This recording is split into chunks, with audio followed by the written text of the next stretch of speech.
Oke, saudara sekalian, mari kita membuka Alkitab. Kita membaca dari Efesus pasal yang ketiga. Kita sedang di dalam eksposisi kitab Efesus. Hari ini kita akan membaca ayat yang ke-7 sampai ayat yang ke-11. Efesus pasal yang ketiga, ayat 7 dan 8 kita sudah membahas minggu lalu.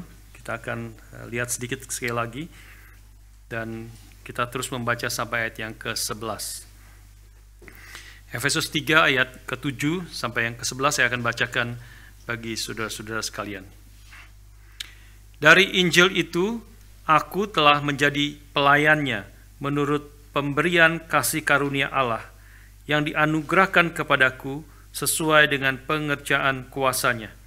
Kepadaku yang paling hina di antara segala orang kudus, telah dianugerahkan kasih karunia ini untuk memberitakan kepada orang-orang bukan Yahudi kekayaan Kristus yang tak terduga itu, dan untuk menyatakan apa isinya tugas penyelenggaraan rahasia yang telah berabad-abad tersembunyi dalam Allah yang menciptakan segala sesuatu, supaya sekarang oleh jemaat diberitahukan pelbagai ragam hikmat Allah kepada pemerintah-pemerintah dan penguasa-penguasa di sorga, sesuai dengan maksud abadi yang telah dilaksanakannya dalam Kristus Yesus Tuhan kita. Mari kita berdoa sekali lagi, mohon pimpinan Tuhan.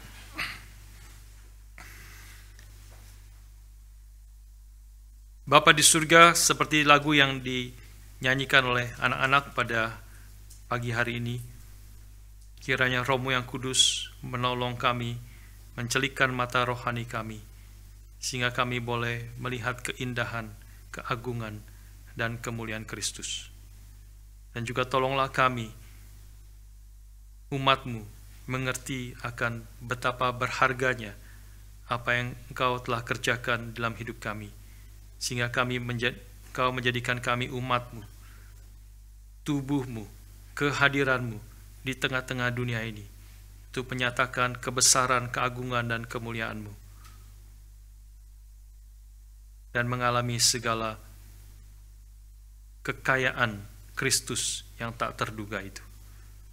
Tuhan berkati kami semua, pimpin hamba-Mu yang penuh dengan kelemahan, sehingga dia boleh memberitakan firman-Mu yang penuh kuasa, dan berkati kami semua, sehingga kami boleh mengerti dan dibentuk, dan digerakkan hati kami untuk hidup sesuai dengan kehendak-Mu.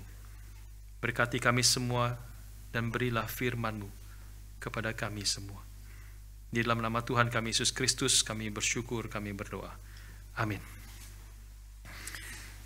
Saudara sekalian, saya akan mulai perenungan pada pagi hari ini dengan menanyakan satu pertanyaan kepada saudara.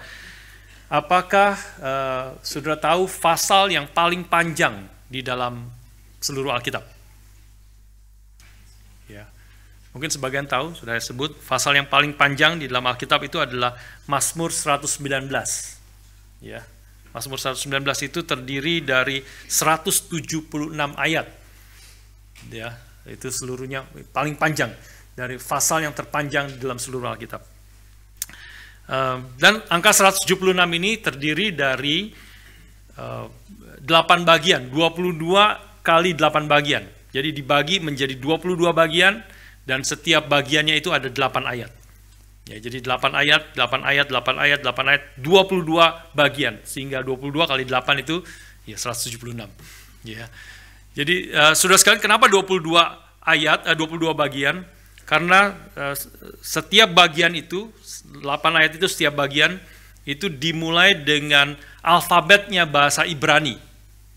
Ya, jadi 8 ayat yang pertama itu dimulai dengan Alef, itu bahasa Ibrani, A-nya bahasa Ibrani, ya, Alef. Dan sampai bagian terakhir, 8 bagian yang terakhir itu dimulai dengan huruf Tau, dari Alef sampai Tau. Kalau dalam bahasa abjad kita, alfabet kita dari A sampai Z.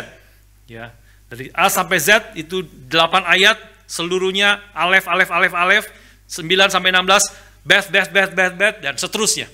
Ya, sampai 176 ayat, 22 kali 8.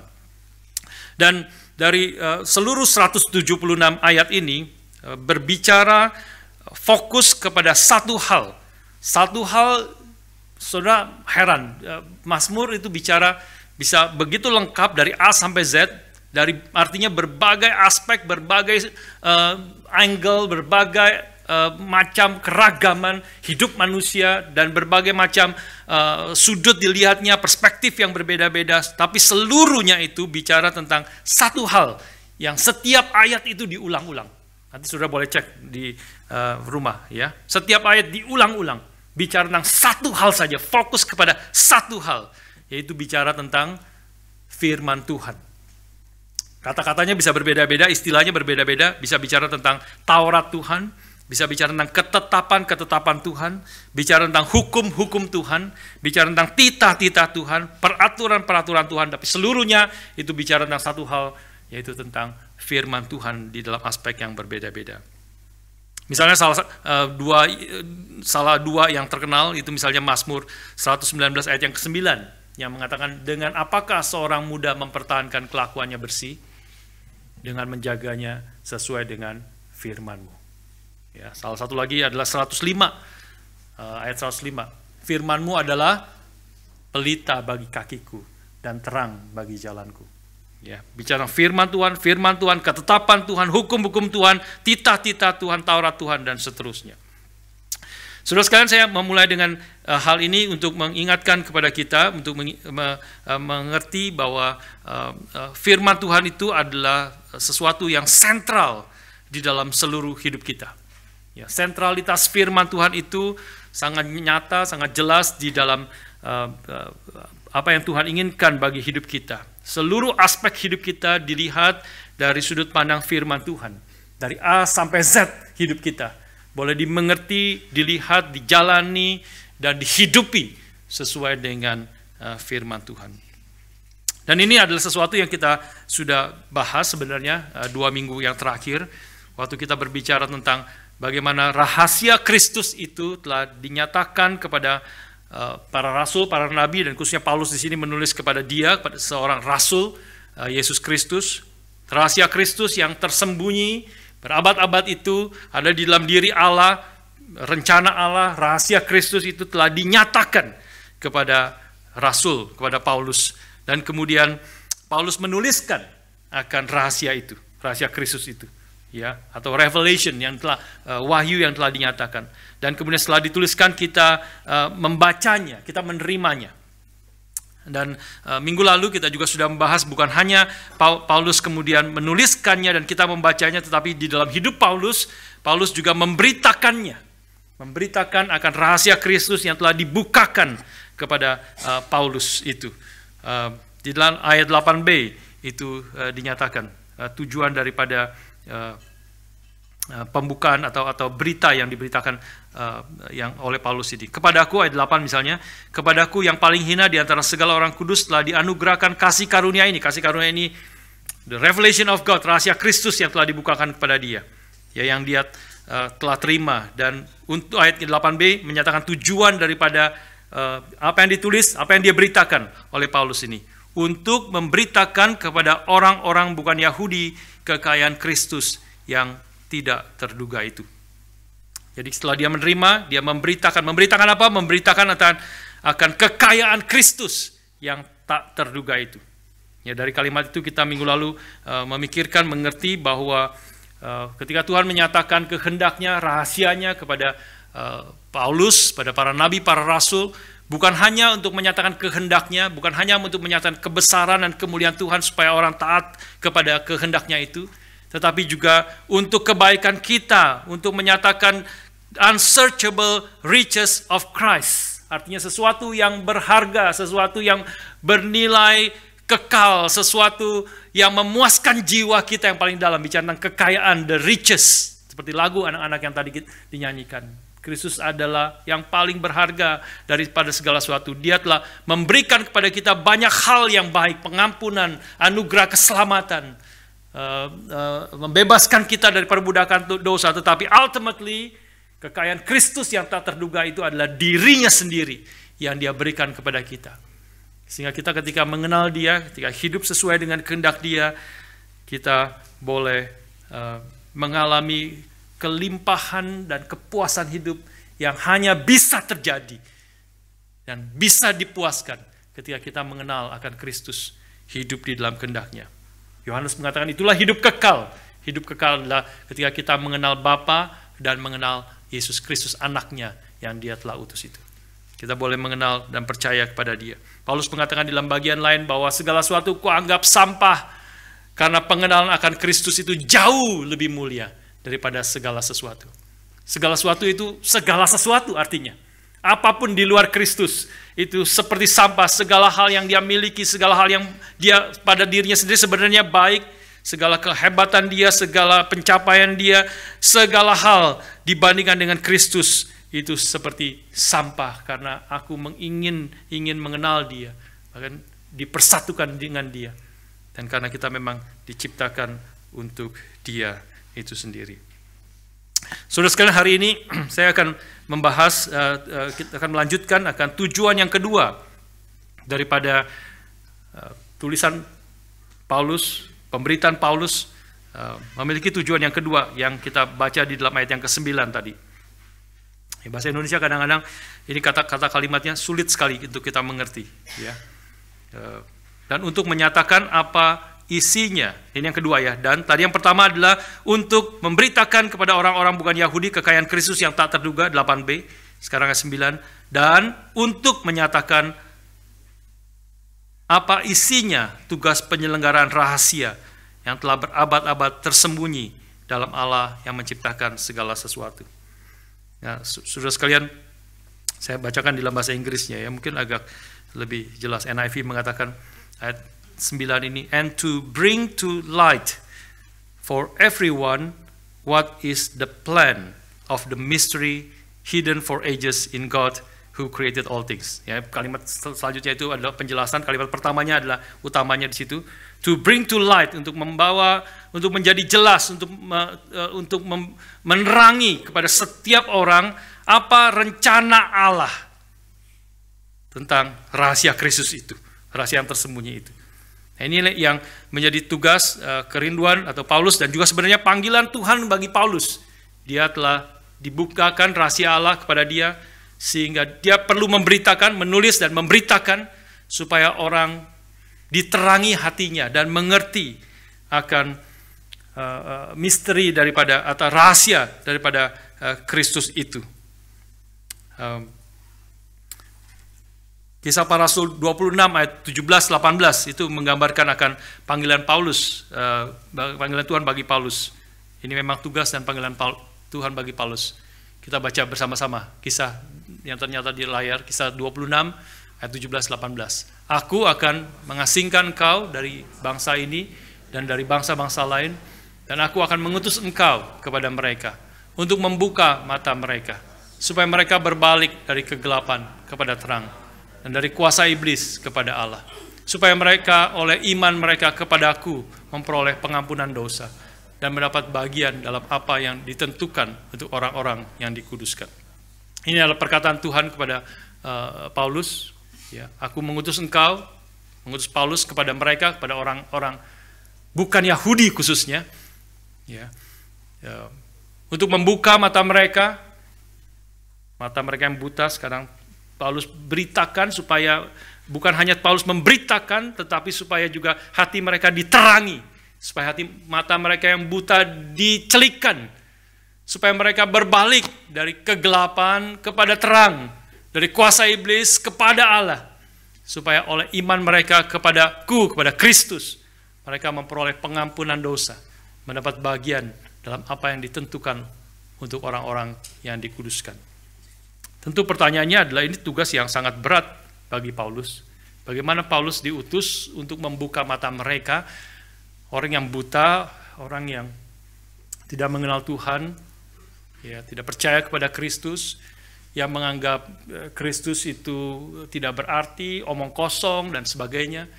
Bagaimana kemudian mereka bisa dibukakan matanya supaya mereka melihat kuasa Allah, keindahan bahwa Kristus lebih daripada segala sesuatu. Mereka dilepaskan dari kuasa iblis, datang kepada Allah, berbalik dari kegelapan kepada terang itu, pada Kristus itu sendiri. Kalau saudara sebagai anak-anak Tuhan, orang-orang Kristen mencoba, berusaha, ini juga panggilan kita untuk memberitakan Injil, membawa orang kembali kepada Kristus, membawa orang percaya kepada Tuhan. Kita tahu ini sesuatu yang almost impossible. Ya, bahkan sebenarnya mungkin impossible bagi kita sekalian. Siapa orang yang sudah bertahun-tahun, berpuluh-puluh tahun hidup di dalam dosa, itu bisa mengenal Tuhan, bisa percaya kepada Tuhan. Mata rohaninya bisa dicelikan. Tidak bisa, Paulus pun bisa mengatakan, bagaimana mungkin ini bisa terjadi. Tuhan mengutus aku, supaya aku memberitakan Injil, membukakan mata mereka yang buka, tapi mata mereka yang buta, bagaimana itu bisa terjadi? Dan Paulus mengetahui ini hanya bisa terjadi kalau Roh Kudus bekerja di dalam hati orang-orang yang mendengar akan Injil itu. Efesus 1, 17-18 mengatakan kepada kita. Mungkin boleh dimunculkan sekali lagi. Ya, ini kembali kepada kitab Efesus. Efesus 1 ayat 17-18 ini adalah doa Paulus bagi jemaat Efesus dan meminta kepada Allah Tuhan kita, doa pada Tuhan Allah Tuhan kita Yesus Kristus, yaitu Bapa yang mulia itu, supaya Ia memberikan kepadamu roh hikmat dan wahyu untuk mengenal Dia dengan benar. Dan supaya Ia menjadikan mata hatimu terang, agar kamu mengerti pengharapan apakah yang terkandung dalam panggilannya. Betapa kayanya kemuliaan bagian yang ditentukannya bagi orang-orang kudus. Jadi sekali lagi Paulus menyadari ini, bahwa apa yang dia kerjakan, panggilan Tuhan bagi dia dipanggil memberitakan, tetapi untuk membawa orang mengenal Tuhan, mata rohaninya dibukakan, mengenal kemuliaan Tuhan itu hanya bisa terjadi kalau Roh Kudus bekerja. Roh hikmat itu bekerja dalam hati manusia dan mencelikan mata rohani mereka. Saudara sekalian, ini dua hal yang kita perlu melihat ya, dua hal yang dinyatakan di sini. Di satu sisi adalah adanya yang disebut sebagai objective revelation from God to Paul. Tuhan menyatakan akan wahyunya, rahasia Kristus kepada Paulus. Dan Paulus menuliskannya, Paulus memberitakannya. Itu adalah tidak ada hubungan dengan kita, tidak ada hubungan dengan siapapun. Ini adalah relasi Allah dengan Kristus Allah dengan Paulus secara khusus, rasulnya yang menerima wahyu Tuhan, yang dia tuliskan. Inilah objective truth, kebenaran, objective revelation yang dinyatakan dan diberitakan oleh Paulus. Orang terima, tidak ada urusan, tetap ini adalah dari Tuhan. Ini adalah perkataan Tuhan, ini adalah tulisan dari Tuhan yang diwahyukan kepada Paulus, yang telah dituliskan bagi kita, yang juga diberitakan oleh Paulus. Inilah objective revelation dari Allah kepada para rasul. Tapi sisi lain ada subjective experience atau personal experience, ya, pengalaman subjektif, pengalaman personal di dalam diri orang yang membaca firman atau mendengar akan Injil, firman Tuhan yang diberitakan kepada dia. Nah, ini dua hal yang harus terjadi, ya, dua hal yang kita harus pegang, mengerti, membedakan dua hal ini. Pertama, ini adalah firman Tuhan yang objektif, yang Tuhan telah berikan kepada Rasul Paulus. Tetapi waktu kita mendengar Injil itu, waktu kita membaca Injil itu, perlu Roh Kudus bekerja secara personal, secara subjektif di dalam setiap orang yang membacanya, mendengarnya, mencelikkan mata rohani kita, bekerja di dalam hati setiap orang, sehingga kita boleh mengerti, boleh melihat, boleh menyadari akan kemuliaan Kristus, dan boleh percaya kepada Dia, boleh berbalik dari kegelapan kepada terang, boleh dilepaskan dari kuasa setan kepada Allah, dan hidup sesuai dengan kehendak Dia. Ini dua hal yang harus ada di dalam diri kita, dan jangan sampai kita memisahkan dua hal ini, karena kalau hanya bicara tentang pemberitaan firman yang objektif, yang benar, sesuai dengan kehendak Tuhan, itu di satu sisi benar, tetapi bisa tidak ada manfaatnya bagi kita sekalian, bagi saudara yang mendengar, kalau Roh Kudus tidak bekerja di dalam hati kita. Ya. Karena itu Paulus berdoa, harap kita juga berdoa. Biarlah Roh Kudus bekerja melalui firman yang Tuhan telah berikan kepada kita.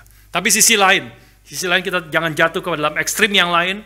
Kita ada gereja-gereja tertentu yang sangat menekankan subjective personal experience, yang dilepaskan daripada kebenaran firman Tuhan yang objektif ini.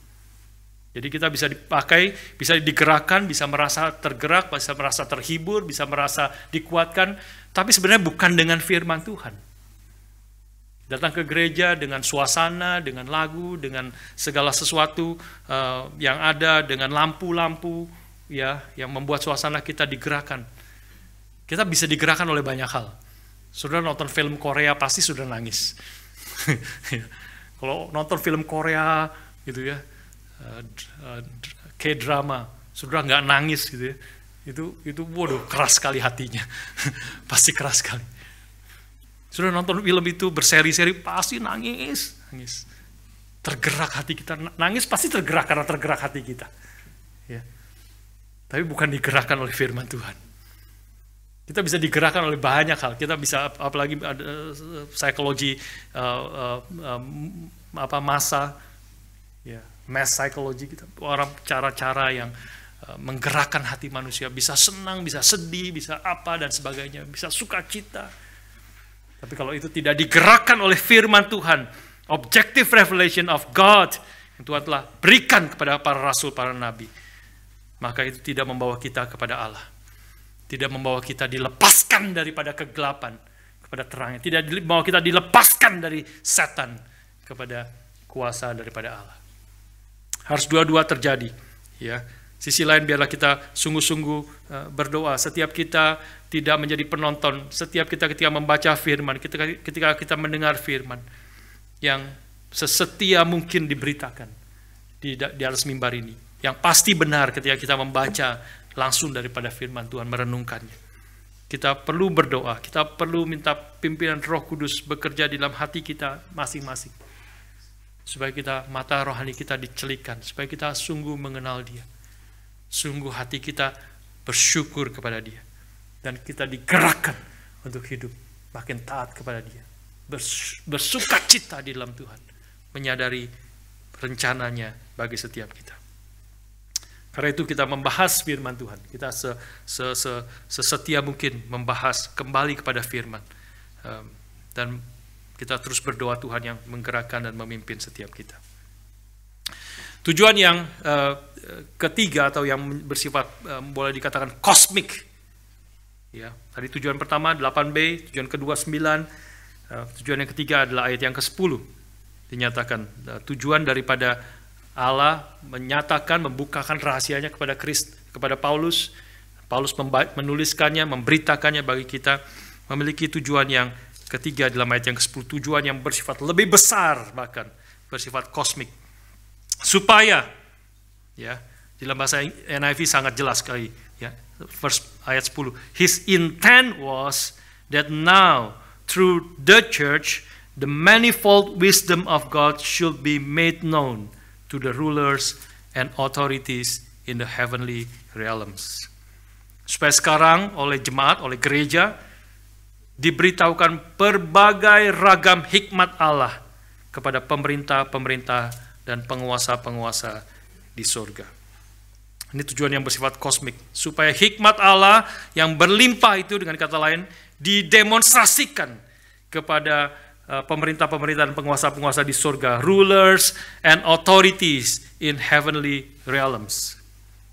Ini tujuan yang bersifat kosmik. Bukan hanya bagi kita, tetapi menyatakan kemenangan Kristus, menyatakan kebesaran Dia, kepada kemuliaan Dia, yang didemonstrasikan kepada rulers and authorities in heavenly realms, pemerintah, penguasa-penguasa di sorga. Ini adalah bicara tentang rulers, authority, pemerintah-pemerintah dan penguasa di dalam khususnya kitab Efesus dan banyak tulisan Paulus menunjuk kepada supernatural and demonic powers. Ya, meskipun kata yang dipakai pemerintah-pemerintah penguasa bisa juga menunjuk pada pemerintah secara di dalam bangsa, negara, pemerintahan Roma pada waktu itu. Tetapi secara khusus juga di balik pemerintahan yang ada di dunia yang jahat, yang melawan Tuhan, ada demonic power, ada demonic rulers and authorities. Misalnya di dalam pasal 6 ayat 10 sampai 12 boleh dimunculkan di layar. Efesus 6 ayat 10 sampai 12. Ini membawa kita mengerti apa artinya rulers and authorities, pemerintah-pemerintah dan penguasa. Mari kita baca sekali lagi bersama-sama. Akhirnya, hendaklah kamu kuat di dalam Tuhan, di dalam kekuatan kuasa-Nya. Kenakanlah seluruh perlengkapan senjata Allah, supaya kamu dapat bertahan melawan tipu muslihat iblis. Karena perjuangan kita bukanlah melawan darah dan daging, tapi melawan pemerintah-pemerintah, melawan penguasa-penguasa, melawan penghulu-penghulu dunia yang gelap ini, melawan roh-roh jahat di udara. Sekali lagi itu muncul ayat 12 ya. Pemerintah-pemerintah, penguasa-penguasa, rulers and authorities. Ya, yaitu melawan roh-roh jahat di udara, bertahan melawan tipu muslihat iblis. Pakai seluruh perlengkapan senjata Allah untuk bertahan melawan tipu muslihat iblis. Ini bicara tentang rulers and authorities yang bersifat supernatural, bersifat demonic. Ya. Waktu bicara tentang iblis, tentang demonic, tentang supernatural, jangan saudara pikir tentang horror movie. Horror movie yang mengerikan, darah-darah semua, Dracula dan sebagainya. Ya, pocong kalau di Indonesia. Ya.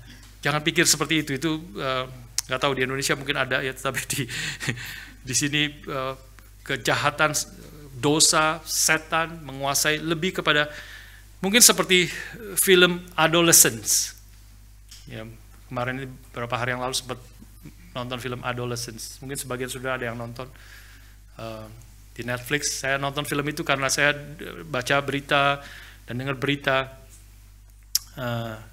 Menjadi gempar film ini, mini series kayaknya 4 episode doang, ya 4 episode saja di Netflix. Tapi saya tertarik menonton karena dalam satu berita yang saya suka ikuti itu diberitakan ini sedang gempar di UK khususnya, dan Prime Minister UK mengatakan ini harus ditonton oleh seluruh rakyat di UK. Dia akan bawa itu ke, kalau Netflix harus bayar, taruh di TV yang umum supaya semua orang bisa nonton.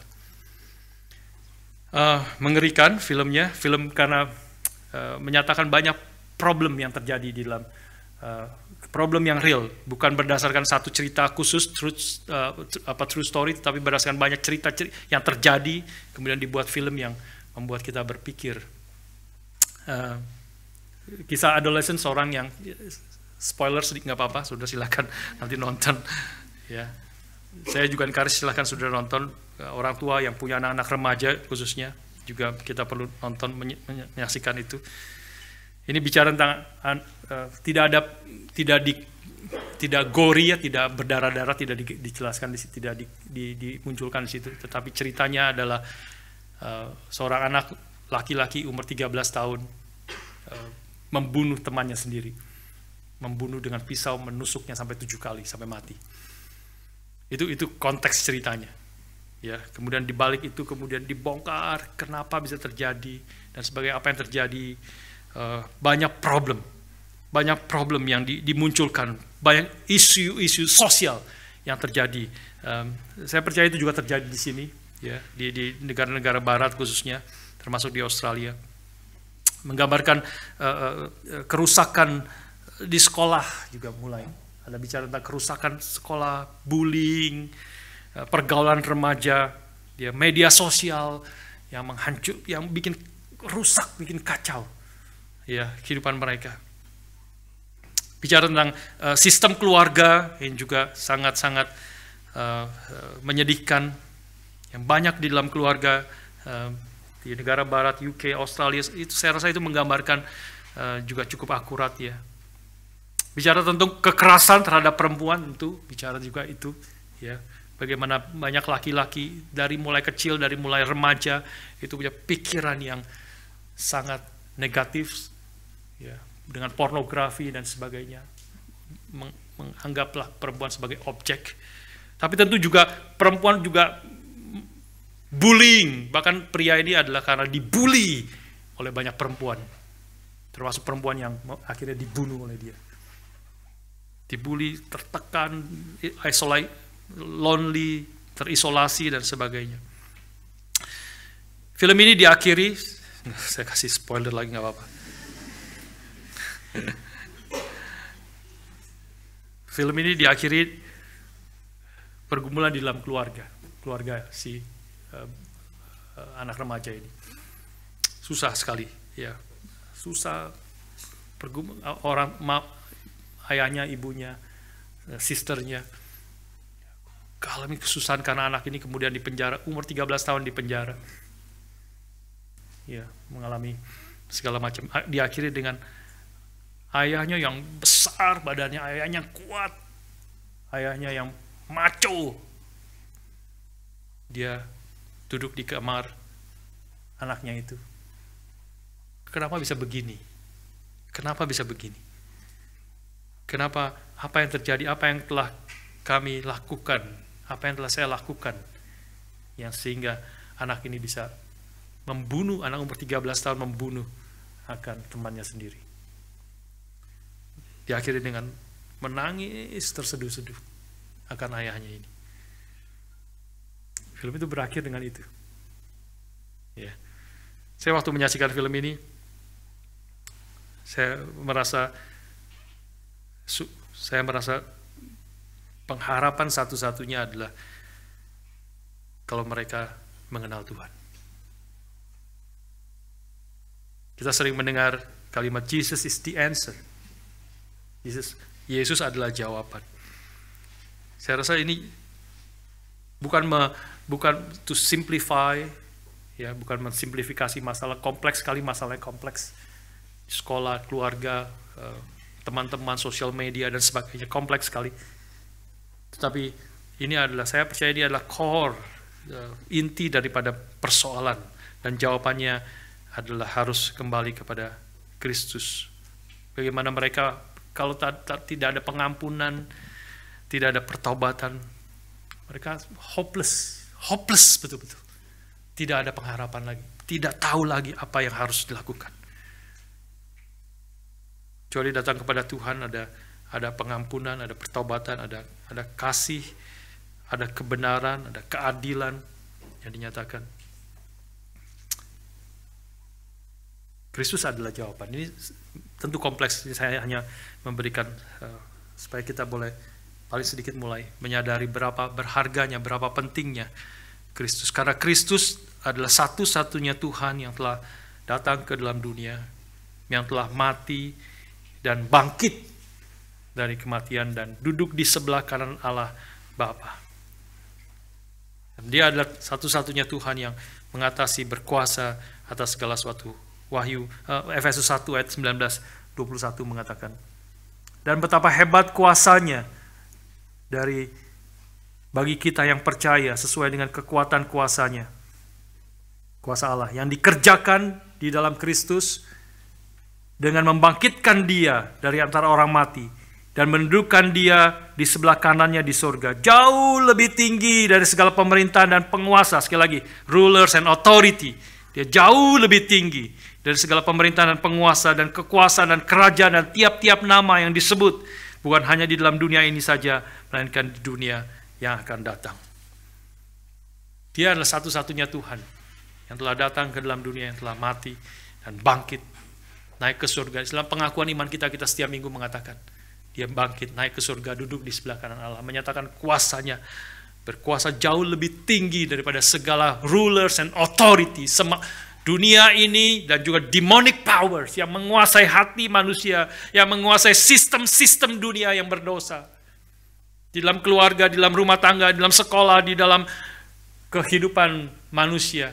Yang dibalik daripada segala dosa dan kerusakan hidup manusia, ada demonic power yang mencengkram, yang menguasai hati manusia.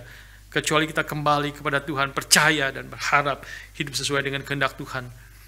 Pada Kristus kita beriman karena dia adalah Tuhan yang berkuasa atas segala sesuatu.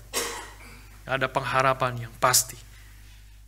Dan juga yang terlebih lagi mengherankan adalah bagi kita yang percaya kepada Kristus ini, berada gereja Tuhan, orang-orang yang percaya kepada Kristus, kita juga orang-orang yang telah dibangkitkan bersama-sama dengan Kristus dan akan memerintah bersama-sama dengan Kristus untuk selama-lamanya. Pasal 2 Efesus saya kembali membawa kita mengerti kitab Efesus. Efesus 2 ayat 4-6 mengatakan, tetapi Allah yang kaya dengan rahmat, oleh karena kasih-Nya yang besar yang dilimpahkan kepada kita, telah menghidupkan kita bersama-sama dengan Kristus, sekalipun kita telah mati oleh kesalahan-kesalahan kita. Dia telah menghidupkan kita dan mendudukkan kita bersama-sama dengan Kristus. Setiap orang yang percaya datang kepada Tuhan, beriman kepada Kristus, sungguh-sungguh hidup sesuai dengan kehendak-Nya, maka ada pengharapan yang sejati di dalam Tuhan. juga di dalam kembali pasal 1 ayat 22, 23 juga dinyatakan, dan segala sesuatu setelah Paulus mengatakan Kristus itu jauh lebih tinggi daripada segala kuasa, rulers and authority, dan kemudian ayat 22, segala sesuatu telah diletakkan di bawah kaki Kristus dan dia telah diberikan kepadanya, kepada jemaat, kepada gerejanya sebagai kepala dari segala yang ada. Jemaat yang adalah tubuhnya, yaitu kepenuhan dia yang memenuhi semua dalam segala sesuatu. Jadi kita yang beriman di dalam Kristus, kita juga akan bersama-sama memiliki pengharapan, kepastian, karena kita juga boleh dibangkitkan bersama-sama dengan Kristus, dan kita akan memerintah bersama-sama dengan Kristus untuk selama-lamanya. Saya boleh simpulkan ya di dalam bagian ini. Jadi rahasia Kristus yang telah diberikan kepada rasulnya, dibukakan, reveal kepada para rasul, dan kemudian ditulis dan juga diberitakan oleh para rasul, oleh Paulus khususnya, beritakan kekayaan Kristus yang tak terduga itu, yaitu supaya rencana tentang rahasia ini menjadi terang, menjadi jelas bagi semua orang. Tapi bukan hanya bagi manusia, tapi rencana dan kebesaran Tuhan, kemenangan Kristus, dan juga kemenangan kita umatnya, hikmat Allah yang berlimpah itu dalam pasal 3 bicara, itu juga dinyatakan kepada rulers and authority. Karena seperti tadi saya katakan, di balik orang-orang yang tidak percaya, yang mata hatinya buta, ada kuasa setan yang bekerja menarik orang jauh dari jalan Tuhan dan mengikuti jalan dunia ini. Dan pertanyaannya adalah bagaimana Allah melakukan itu? Bagaimana Allah menyatakan kuasanya, kebesarannya, kemuliaannya, kemenangannya? Dia melakukannya melalui gerejanya. Ini menarik sekali. Dia melakukan itu melalui gerejanya. Dengan diberitakan firman dan orang-orang percaya kembali kepada Tuhan, dia menyatakan kuasanya melalui hidup kita, melalui ketaatan kita, melalui hidup yang boleh mempermuliakan Tuhan. Gereja Tuhan adalah sesuatu yang menjadi rencana Tuhan yang sangat penting di dalam seluruh pekerjaannya di dalam dunia ini. Satu contoh bagaimana kita mau mengerti akan hal ini, ya, mengerti hal ini, saya kembali memberi contoh yang mungkin sebagian pernah dengar, yaitu ketika saya mengikuti KKR yang dipimpin Pak Tong. Ini sudah lama sekali tentu di Gelora Bung Karno. Pada waktu itu mungkin namanya masih Senayan Gelora Bung Karno Senayan. Itu sudah lama sekali. Saya waktu awal-awal menjadi pendeta di sana, di pusat. Lalu kemudian di dalam KKR itu Pak Tong biasa memberitakan Injil, memanggil orang kembali kepada Tuhan, percaya kepada Dia. Dan banyak orang datang maju ke depan menerima Kristus, bertobat, menyerahkan diri kepada Tuhan. Dan pada waktu itu kemudian ternyata ada salah satu orang yang maju ke depan itu, ya seperti kayak kerasukan setan. Mungkin memang kerasukan setan, begitu ya. Ini menjadi contoh ya, menjadi contoh salah satu bentuk daripada pekerjaan setan dan bagaimana Tuhan bekerja di dalam hidup umatnya. Dan dia kemudian kita hamba Tuhan tadinya di atas mimbar, dipanggil untuk turun ke bawah. Doakan, ini ada satu orang yang kerasukan setan. Ya, dan kami turun, beberapa pendeta turun dan menghadapi dia dan melihat seorang pemuda gitu, mungkin 20-an, 25 tahun gitu. Dan badannya gempal gitu, tidak terlalu tinggi. Saya masih ingat di dalam bayangan saya. Ya. Dan kacau, dia sedang mengamuk, seperti mengamuk. Dia maju ke depan tapi kemudian dia mengamuk, berontak dan sebagainya, dan dia berteriak-teriak. Dan kemudian kita hamba Tuhan dan beberapa orang pegangin. Beberapa orang yang besar, 3 orang yang badannya jauh lebih besar daripada dia. Ya, tinggi besar, pegangin dia. Itu susah sekali. Jadi tenaganya itu lebih daripada orang normal.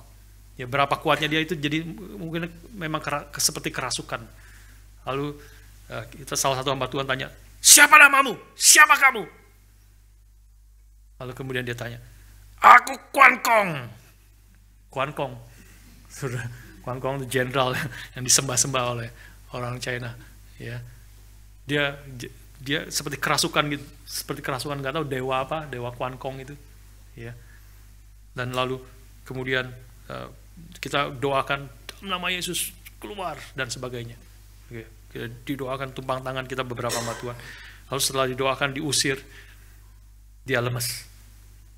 Dia lemes, langsung lemes. Langsung kita bawa beberapa orang, kita bawa dia masuk ke dalam, ke pinggir gitu, ke bagian medis dan sebagainya. Dan salah satu hamba Tuhan yang salah satu rekan itu kemudian menemani dia untuk terus mendampingi dia, tanya dan sebagainya, dan memberitakan Injil kembali kepada dia. Lalu besokannya masih ada hari kedua KKR, ya, hari kedua atau hari ketiga saya agak lupa, ya, the next day masih ada KKR lagi, dan kemudian kita kembali Patong memberitakan Injil, membawa orang, membawa orang, menantang orang untuk percaya, meninggalkan dosa, bertobat, percaya kepada Kristus. Dan ada orang-orang lagi maju, banyak orang maju. Dan sekarang hamba Tuhan, sekarang pendeta kita langsung turun ke bawah, siap-siap kalau ada yang kerasukan lagi. Siap-siap langsung turun ke bawah. Dan ternyata orang ini maju lagi, sudah maju lagi, tetapi hari itu berbeda sekali dengan kemarin. Ya, kemarin itu dia begitu kacau, rambutnya kacau, mukanya mengerikan, bajunya juga kacau karena dia sudah dipegangin berontak dan sebagainya. Mungkin copot kancingnya dan sebagainya. Ya, kacau, dan mukanya itu yang paling mengerikan, adalah mukanya itu mengerikan betul-betul hari itu. Tapi hari kedua ketika bertemu dengan dia, saya tadi tidak tahu dia maju. Setelah selesai Patong berdoa selesai dan sebagainya, dia menghampiri saya. Bapak kemarin yang mendoakan saya. Iya, saya kaget. Dia datang rapi semuanya, bajunya dimasukin, pakai kemeja, rambutnya rapi, mukanya segar, ya, segar. Saya bersyukur, terima kasih Pak. Saya bersyukur, saya boleh percaya kepada Tuhan, saya mengenal Tuhan, saya memang dulu ikut penyembahan berhala seperti demikian. Dan saya hari ini melalui khotbah Pak Pendeta Stephen Tong, saya boleh Injil yang diberitakan, saya boleh dibebaskan, dilepaskan dari kuasa setan kepada Allah, dari kegelapan kepada terangnya yang ajaib. Dan itu dikerjakan, itu bisa terjadi melalui saudara dan saya.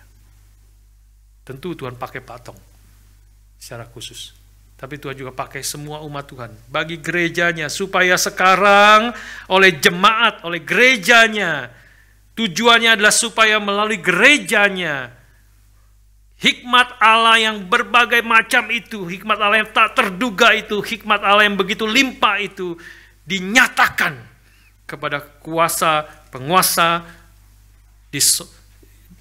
segala bagi pemerintah dan penguasa di sorga. Dinyatakan kepada rulers and authorities in the heavenly places. Tuhan ingin memakai kita. Tuhan memberkati kita.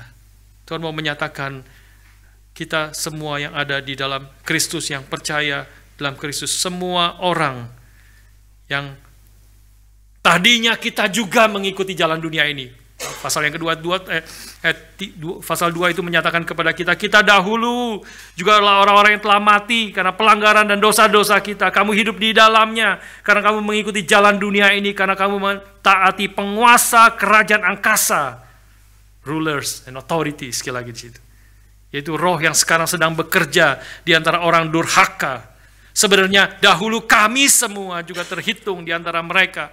Ketika kami hidup di dalam hawa nafsu daging dan menuruti kehendak daging dan pikiran kami yang jahat, pada dasarnya kami adalah orang-orang yang harus dimurkai Allah sama seperti mereka yang lain. Tetapi Allah yang kaya dengan rahmat, oleh karena kasih-Nya yang besar, yang dilimpahkan kepada kita, telah menghidupkan kita bersama-sama dengan Kristus. Sekalipun kita telah mati oleh kesalahan-kesalahan kita, oleh kasih karunia kita diselamatkan. Dan di dalam Kristus Yesus, Ia telah membangkitkan kita juga dan memberikan kita tempat bersama-sama dengan Dia di sorga. Inilah pekerjaan Tuhan yang ajaib dalam hidup kita, dan setiap kita yang sudah beriman, yang sudah dimenangkan, Tuhan sekarang bekerja melalui kita. Menyatakan kebesarannya, menyatakan keagungannya. Kita yang tadinya adalah pengikut-pengikut rulers and authorities dalam dunia ini, sekarang menjadi orang-orang yang berperang dengan dosa, dengan sistem dunia yang jahat, yang telah merusak manusia, yang telah membawa manusia tanpa pengharapan di dalam dunia ini, tanpa Allah, tanpa pengharapan. Dan bukan hanya kita menjadi orang-orang yang berperang dengan perlengkapan senjata rohani, kita adalah orang-orang yang berperang dengan kepastian kemenangan. Karena kita ada di dalam Kristus yang telah menang atas dosa, yang telah mati dan bangkit daripada kematian, dan telah duduk di sebelah kanan Allah jauh lebih tinggi daripada segala penguasa di sorga dan di bumi. Kita adalah orang-orang yang dipanggil oleh Tuhan. Kita adalah orang-orang yang ditempatkan dalam posisi yang paling penting dalam pekerjaan Tuhan. Sebagai tubuh Kristus, bersama-sama dengan Kristus, dengan kuasa Roh Kudus, menyatakan kebesaran Tuhan, keagungan Tuhan. Menyatakan Tuhan itu Tuhan yang hidup, Tuhan yang mulia, Tuhan yang bekerja, Tuhan yang bekerja melalui Roh-Nya yang kudus, menarik orang kembali kepada Tuhan. Dilepaskan daripada kuasa dosa, dilepaskan daripada kegelapan, dilepaskan daripada kuasa setan, dan datang kembali kepada Allah. Biar kita mengerti apa yang kehendak Tuhan yang sangat indah bagi dan sangat mulia bagi kita sekalian. Dari follower menjadi fighter, menjadi victor. Orang-orang yang menang di dalam Kristus. Bukan dengan kekuatan kita sendiri, tapi dengan bersandar kepada Tuhan dan berdasarkan kemenangan yang telah Kristus kerjakan. Dan terakhir, saudara sekalian. Terakhir, kita melihat ayat yang ke-11. Sesuai dan semuanya yang terjadi, barusan kita beritakan, renungkan dalam ayat-ayat sebelumnya, semua ini terjadi sesuai dengan maksud abadi yang telah dilaksanakannya dalam Kristus Yesus Tuhan kita. All this happened according to His eternal purpose. Maksud abadi kita juga jarang sekali pakai ya. Eternal purpose which He accomplished in Christ Jesus our Lord. Semuanya ini terjadi menurut rencananya yang kekal, yang Dia genapi di dalam Kristus Yesus Tuhan kita. Saya rasa 3 hal secara singkat kita renungkan apa yang mau ditekankan di dalam ayat yang ke-11 ini. Yang pertama adalah bahwa Tuhan itu adalah Tuhan yang bertindak sesuai dengan maksud abadi. Ya tadi ya, eternal purpose, rencana kekalnya. Artinya adalah seluruh rencana Allah, rahasia Kristus diberikan kepada Paulus. Paulus menuliskannya, Paulus memberitakannya. Orang-orang percaya kembali kepada Tuhan, melihat kekayaan Kristus yang tak terduga, dibukakan mata rohaninya, dan datang kepada Dia, dan Tuhan memakai umatnya ini, menyatakan kemenangan daripada Kristus, yang memang Dia telah mati dan bangkit telah menang. Dan kita juga hidupnya menyatakan kemenangan Kristus dan kemenangan hidup kita atas segala kuasa dosa melalui hidup yang berkenan kepada Tuhan. Hidup yang terus taat kepada Tuhan di tengah segala ancaman, di segala godaan, di segala tarikan daripada dunia ini yang menganggap Kristus tidak ada apa-apa, ya Titus tidak berarti, Dia tidak relevan dalam hidup saya, tapi Dia menjadi yang utama sekarang. Dia menjadi segala-galanya. Yang aku taati dalam sumur hidupku, di dalam setiap aspek hidupku, Kristus dipermuliakan. Dan Tuhan bekerja melalui gerejanya, menyatakan kebesaran keagungan Tuhan, kemenangannya itu melalui kita, saudara dan saya. Semuanya ini adalah terjadi sesuai dengan maksud abadi. Artinya seluruhnya berasal dari Tuhan, tidak ada yang mempengaruhi. Ini adalah rencana Allah dari kekal, yang pasti terjadi. Ya, tadi sebelumnya juga ditegaskan bahwa bicara tentang Allah yang menciptakan segala sesuatu. Artinya Dia yang menciptakan, Dia memiliki rencana sebelum segala sesuatu ada. Dia yang berdaulat atas segala sesuatu. Semuanya terjadi di dalam rencana kekal Allah yang Tuhan telah nyatakan sekarang kepada kita. Dan biarlah kita taati, mengerti, dan hidup di dalam rencananya itu. Ini yang pertama. Tuhan bertindak sesuai dengan rencana kekalnya. Tidak ada yang mempengaruhi, tidak ada yang bisa menggagalkan. Rencananya pasti terjadi. Dan yang kedua, kebenaran yang kedua, Di sini berarti termasuk pemberontakan setan, ya, rulers and authority di dalamnya. Termasuk orang jatuh dalam dosa, tapi terutama di sini kuasa setan, rulers and authority tidak pernah menggagalkan dan mengagetkan Tuhan. Meski malaikat-malaikat yang memberontak melawan Tuhan ini memiliki kehendak bebas, tetapi kehendak mereka tidak pernah absolut. Karena mereka adalah termasuk ciptaan Tuhan. Kolose pasal 1 ayat 16 itu mengatakan Tuhan yang menciptakan yang kelihatan tidak kelihatan, sorga di bumi, Tuhan menciptakan segala sesuatu, Dia pencipta segala sesuatu. Maka Dia satu-satunya pencipta, yang lain adalah ciptaan, termasuk para malaikat yang kemudian memberontak. Karena ada kehendak bebas, dia memberontak kepada Allah. Dia ingin menjadi seperti Allah. Tapi mereka dibuang dan mereka menjadi menjadi malaikat-malaikat yang telah jatuh dalam dosa, iblis yang terus melawan Tuhan. Tetapi perlawanan itu tidak absolut, ya. Dan perlawanan mereka meskipun untuk sementara ini Tuhan biarkan masih ada, belum selesai. Tetapi satu hari akhir dari nasib mereka itu sudah pasti.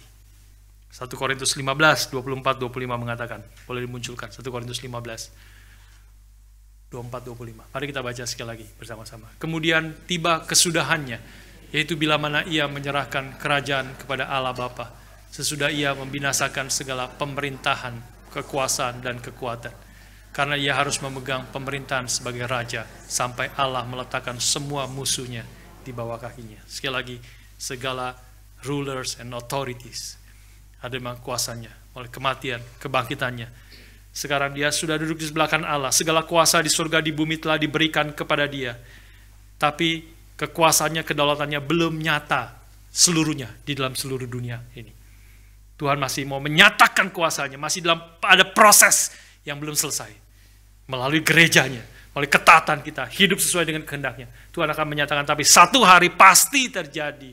Seperti janji firman Tuhan.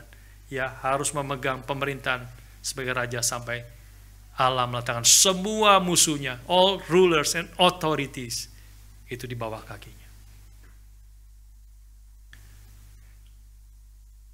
Ini hal yang kedua, mau menegaskan hal ini. Semua terjadi sesuai dengan maksud Allah. Tidak pernah Tuhan kaget. Dia mengerti, dia tahu, dia berdaulat. Dan dia sedang melaksanakan kehendaknya. Biarlah kita masuk di dalam rencananya ini. Dan yang terakhir, kita sebagai gerejanya adalah jantung dari rencana kekal Allah ini untuk menyatakan kemuliaan Allah. Poin yang sudah saya sebutkan, tapi mau tegaskan sebagai penutup kita adalah kita gerejanya adalah jantung dari rencana kekal Allah ini untuk menyatakan kemuliaannya. Speak yang terakhir kita membahas beberapa hamba Tuhan menegaskan akan poin ini yang sangat penting ini. Pendeta Tama kalau tidak salah mengatakan, sekarang ada dalam zaman yang ada orang-orang cukup populer, orang-orang yang mengatakan, aku mengasihi Kristus, tapi aku membenci gerejanya. Kita pernah mendengar, pasti sudah pernah mendengar kalimat itu. Tentu kita satu sisi kita mengerti sebenarnya apa yang dimaksud dengan orang-orang ini. Ya, orang-orang yang kecewa terhadap gereja. Karena apa? Karena gereja itu ya banyak tidak benar nih. Banyak hal tidak benar terjadi di gereja. Apalagi membaca bagaimana priest dari Roma Katolik itu abuse anak-anak dan sebagainya. Ada korupsi, ada perebutan kekuasaan, ada cinta uang dan sebagainya. Memang banyak, itu betul. Di satu sisi memang betul kita tidak perlu membela orang-orang Kristen yang banyak sekali melakukan kesalahan, banyak sekali melakukan dosa. Tapi itu tidak menjadikan tetapi kalimat mencintai Kristus tetapi membenci gerejanya itu solusi yang salah, solusi yang tidak mungkin. Itu bukan solusi yang diajarkan oleh Alkitab. Alkitab dengan jelas menyatakan jemaat-jemaat di mana-mana yang Paulus tulis itu jemaat-jemaat yang bermasalah, banyak kejahatan terjadi. Jemaat di Korintus bahkan melakukan dosa yang tidak dilakukan oleh orang yang tidak mengenal Tuhan. Ada seorang yang berhubungan seks dengan istri daripada ayahnya. Itu kemungkinan bukan ibunya, tetapi istri daripada ayahnya. Kejahatan yang orang-orang dunia pun tidak lakukan. Mereka berantem, mereka saling satu dengan yang lain. Terjadi dalam gereja. Tetapi, saudara sekalian, ketika kita mencintai Kristus, kita tidak mungkin membenci akan gerejanya, karena gerejanya adalah tubuh Kristus. Memang ini Efesus bicara tentang gereja yang kudus dan am. Kita juga pengakuan iman kita, gereja yang kudus dan am, gereja yang kudus dan am yang universal, gereja yang milik Tuhan, yang percaya kepada Kristus. Tetapi gereja yang kudus dan am yang tidak kelihatan itu di mana-mana juga nyata di dalam gereja lokal. Di dalam gereja yang lokal, di dalam ketidaksempurnaan. Gereja Efesus tidak sempurna, juga banyak kesalahan, banyak dosa, tetapi Paulus mengatakan mereka adalah orang-orang kudus di dalam Kristus. Jemaat di Korintus juga disebutkan mereka adalah orang-orang kudus. Bukan seluruh hidup mereka kudus. Banyak masih dosa, banyak masih kesalahan, tetapi mereka adalah orang-orang yang telah dikuduskan di dalam Kristus. Kalau ada pengharapan bagi gereja adalah kalau kita tetap setia kepada gerejanya. Dalam ketidaksempurnaan, karena kita semua memang tidak sempurna. Kita semua masih dalam proses pertumbuhan. Kalau ada pengharapan bagi manusia kita, pengharapan itu ada di dalam gerejanya. Gerejanya. Jadi tidak ada di antara kita yang boleh membenci akan gerejanya, karena Kristus mengasihi gerejanya. Bagaimana mungkin kita mengasihi Kristus dan tidak mengasihi hal yang paling dikasihi oleh Kristus? Kristus mati bagi gerejanya. Hai suami-suami, kasihlah istrimu seperti Kristus mengasihi gerejanya dan menyerahkan nyawanya bagi gerejanya. Gereja yang kudus dan am memang gereja umat Tuhan di segala tempat, tapi juga gereja itu dinyatakan di dalam gereja lokal. Gereja di Efesus, gereja di Korintus, gereja di Filipi, gereja di South Melbourne, gereja di Springfield. Itu gereja-gereja lokal yang kita dipanggil, kita dikuduskan, mengerti firman Tuhan, mengerti panggilan Tuhan, mengerti mulianya tempat gereja. Yang setia kepada Tuhan, beriman pada Tuhan, kita didorong. Kita didorong memancarkan keindahan Tuhan. Semua kita umat Tuhan. Yang disebut gereja adalah saudara dan saya. Bagaimana engkau bisa membenci dirimu sendiri? Kita adalah gereja Tuhan, milik Tuhan. Semua yang mengasihi Tuhan, dia pasti tidak mungkin membenci gereja yang sangat dikasihi oleh Tuhan. Marilah kita bersama-sama berjuang. Mari kita bersama-sama mengerti panggilan Tuhan yang mulia, yang indah itu. Yang memiliki rencana yang sangat indah, yang tidak mungkin gagal. Dia akan menyatakan kebesarannya, keagungannya, kemenangannya melalui gerejanya. Biarlah kita hidup sesuai dengan panggilan Tuhan. Dan orang-orang di luar sana melihat Tuhan itu besar, Tuhan itu mulia. Dalam gerakan Reform Injili kita sangat bersyukur boleh menyaksikan itu di dalam teladan yang Pendeta Stephen Tong berikan kepada kita.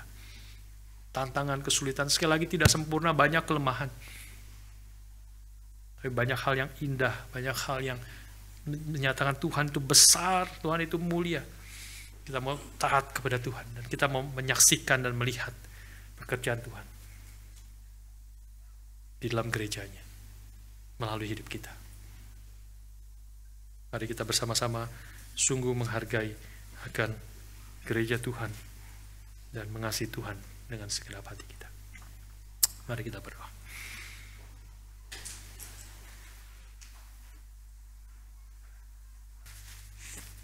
Kami memuji kebesaran-Mu, ajaib Tuhan, ajaib Tuhan. Kami memuji kebesaran-Mu, ajaib Tuhan, ajaib Tuhan. Mari berdiri bersama-sama. Then sings my soul, my Savior God, to Thee. how great thou art, how great thou art. Then sings my soul, my Savior God, to thee. How great thou art, how great thou art. Tuhan, kami sungguh bersyukur karena Engkau adalah Tuhan yang berdaulat atas segala sesuatu. Tuhan yang bekerja sesuai dengan rencana kekal-Mu yang tidak mungkin gagal. Dan kami bersyukur, terlebih lagi bersyukur karena rencana-Mu yang kekal itu menjadikan kami, gereja-Mu, ada di dalam pusat rencana-Mu itu. Kau yang telah mengasihi kami, Kau yang telah mati dan bangkit bagi kami. Tuhan, tolonglah kami semua menjadi gereja-Mu yang mengerti, mengenal Engkau, sungguh-sungguh hidup memuliakan Kau dan menyadari panggilan Tuhan yang mulia bagi kami, gereja-Mu. Biarlah kami boleh hidup sesuai dengan kehendak-Mu. Kami tahu banyak dosa, masih banyak kesalahan, masih banyak kelemahan kami. Tapi Tuhan, tolonglah melalui Roh-Mu yang kudus yang terus memimpin kami. Melalui para pemimpin-pemimpin gereja di tempat ini, hamba-hamba-Mu, para penatua pengurus, kami boleh bersama-sama menyatakan kebesaran-Mu, Tuhan yang hidup, Tuhan yang mulia. Dan pakailah kami menjadi alat-alat di tangan Tuhan yang memberitakan kebesaran-Mu itu, kemenangan-Mu itu kepada lingkungan kami, pada orang sekeliling kami yang masih banyak dikuasai oleh dosa. Pakailah kami dan pimpinlah setiap kami. Dalam nama Tuhan kami Yesus Kristus kami bersyukur, kami berdoa.